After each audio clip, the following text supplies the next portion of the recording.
Lo harus nemu desa villager, baru videonya selesai. Minecraft Creative Mode.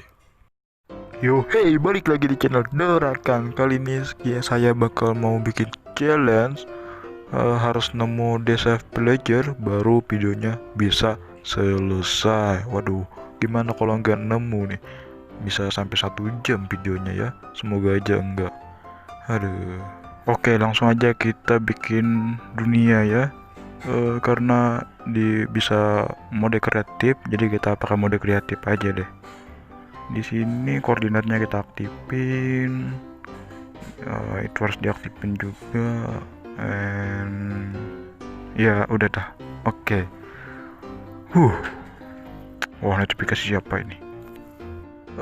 Sorry lama ini guys, karena nggak tahu juga ya. Kita tunggu aja nih. Aduh. Oke, kita sudah masuk. Nge-spawn di mana kita nih ya? Wih, desa kah tuh? Wah, desa zombie lah ibaratkan ya. Bukan desa belajar. Belajarnya nggak ada lagi. Jadi belum selesai nih videonya, belum selesai. Semuanya ini jadi zombie kah? Nggak ada orang nih. Aduh, nggak ada pintu lagi. Kayak Free Fire loh. Free Fire memang nggak ada pintu. Buat apa ada pintu kalau lewat jendela gitu ya kan? Nah, gini-gini gue pemain Free Fire gitu. Ya lanjut kita cari desa villager biar bisa selesai. Jadi gak sampai 1 jam. Kita cari dulu mata ender, pakai mata ender. Enggak, bentar pakai ganti setting dulu. Kita pakai mata ender biar cepat dapat gitu. Oke, kita ubah dulu menjadi klasik.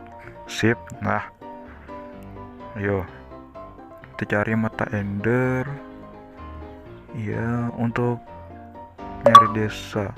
Biasanya apa itu portal ender itu biasanya di bawah desa gitu ya, jadi ya gitulah. Ya kita cari lagi. Ini kah? Ini ada jalan nih. Bukan, anjir. Ya maju lagi. Kemana kita nih? Hutan semua nih. Kapan-kapan diolah lah jadi kota gitu, ditebas-tebas pohon nih. Wah. Wih, apa ini? Wow. Wow, wow, wow. Wow, wow. Baru tahu gue nih ada yang kayak gini. Wih. Waduh. Wih, ada cobblestone apa tuh? Cobblestone sih gini. Obsidian ya, obsidian. Waduh. Wow. Kita screenshot dulu lah ini. Buat kenang-kenangan. Iya, iya enggak? Oke, udah. Lalu kita cari lagi. Cari desa kita. Ini udah berapa menit ini kita mencari. Aduh. Oh, ini dia. Wah.